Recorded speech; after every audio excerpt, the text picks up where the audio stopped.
รมคุ้มครองและพัฒนาที่ดินเป็นกรมหนึ่งที่ได้รับการสั่งตั้งในกลางปี 2025 ที่ผ่านมาโดยร่วมเอากรมที่ดินที่ขึ้นกับกระทรวงทรัพยากรธรรมชาติและสิ่งแวดล้อมในเมืองก่อนและกรมคุ้มครองและพัฒนาที่ดินกสิกรรมที่ขึ้นกับกระทรวงเกษตรกรรมและป่าไม้ในเมืองก่อนปัจจุบันกรมคุ้มครองและพัฒนาที่ดินประกอบมี5แผนกและ4ศูนย์ในนั้นศูนย์วิจัยดินมีภาระบทบาทเป็นเสนาธิการให้กับกรมในการให้การบริการการวิจัยคุณภาพดินฝุ่นและพืชให้แก่บุคคลและภาครัฐรวมทั้งบริษัทต่างๆเพื่อวิจัยคุณภาพอยู่ในดินมีสารบำรุงใดแด่เป็นธาตุบำรุงให้กับพืชนอกจากนี้ศูนย์วิจัยดินของพวกเขายังเป็นเครือข่ายของศูนย์วิจัยดินของโลกที่มีการแลกเปลี่ยนบทเรียนกับบรรดาศูนย์วิจัยดินต่างๆอยู่ภายในประเทศก็คืออยู่บรรดาประเทศต่างๆ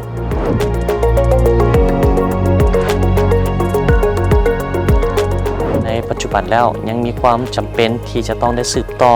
ยกระดับคุณภาพในการวิจัยให้มันได้คุณภาพสูงว่องไวทันการตอบสนองแก่การบริการให้กับลูกค้าฉะนั้นในทิศทางระยะ 2-3 ปีต่อหน้าพวกเขาจะได้ซุ่มใส่การปรับปรุงการสร้างความสามารถให้แก่พนักงานอยู่ภายในศูนย์วิจัยการปรับปรุงเครื่องวิจัยดินฝุ่นและพืชต่างๆซึ่งปัจจุบันก็ได้รับการสนับสนุนจากองค์การ FAO และก็โครงการของประเทศฝรั่งที่มาจะตั้งปฏิบัติอยู่ในกลุ่มของพวกเขาเนไซให้ได้ ISO 17025 ในอีก 2-3 ปีต่อหน้านั่นแหละคือเป้าหมายหลักของพวกเขาขอขอบใจ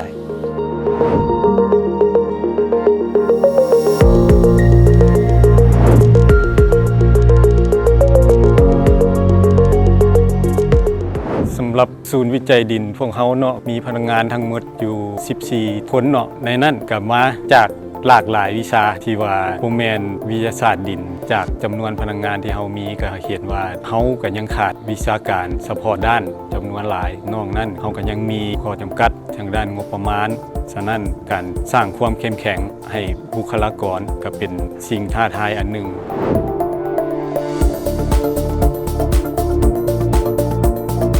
โซลาวเนาะก็ได้สร้างความเข้มแข็งให้พนักงานให้มีความรู้พื้นฐานมีความสามารถมีความเข้าใจในการสนองข้อมูลที่มีคุณภาพให้แก่สังคมให้เป็นที่ยอมรับของสากลนอกจากนั้นทางโครงการโซลาวก็ยังได้สนองวัตถุอุปกรณ์รับใช้ในการวิจัยจำนวนหนึ่งเพื่ออำนวยความสะดวกเฮ็ดให้การ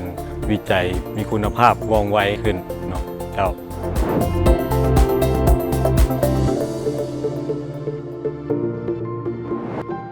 Obtenir l'accréditation ISO 17025 est primordial pour 3 raisons. Prouver la compétence technique du laboratoire, garantir la fiabilité des résultats et avoir une reconnaissance internationale. L'une des premières formations a été de renforcer la procédure standard pour préparer des échantillons de sol qui serviront pour le contrôle qualité dans les analyses de laboratoire. Ces échantillons de contrôle sont des sols représentatifs des sols habituellement analysés au laboratoire, avec des caractéristiques de fertilité différentes, des gammes de carbone, azote, phosphore, potassium et pH plus ou moins élevés. À chaque fois que le laboratoire va analyser des échantillons, il va aussi analyser un de ces échantillons de contrôle qui sera comparé à une charte qualité qui validera ou non l'analyse. C'est un graphique utilisé pour vérifier quotidiennement la fiabilité des résultats.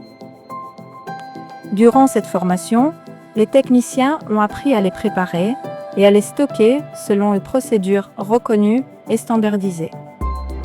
Une autre formation a porté sur l'étalonnage des balances, un point crucial puisque la majorité des mesures repose sur le pesage des échantillons de sol. L'étalonnage consiste à comparer les indications de la balance avec des masses étalons, c'est-à-dire des masses dont le poids exact est connu. L'étalonnage sert donc à vérifier que la balance ne fait pas d'erreur lors d'une pesée, que ce soit pour un échantillon de sol ou pour un produit chimique. Le laboratoire du DILAM a également bénéficié d'une semaine entière de formation autour de sujets essentiels tels que l'élaboration des procédures opératoires standardisées, POS, et la réalisation des chartes qualité. Si l'analyse s'est déroulée correctement, le résultat obtenu doit toujours être similaire. Si le résultat est trop éloigné de ce qui est attendu, il faudra recommencer l'analyse.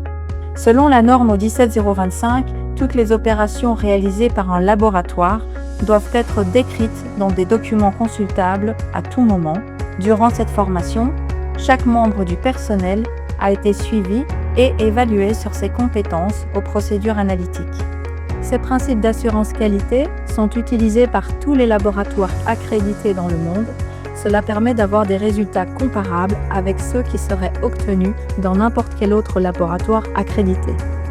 En plus des analyses classiques, physiques et chimiques, le laboratoire a également bénéficié d'une introduction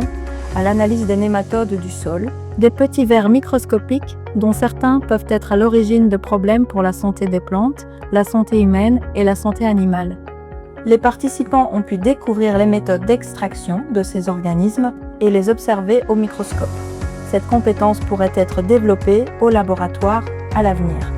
La santé des sols n'est pas seulement une affaire de physico-chimie, mais aussi une affaire de biologie.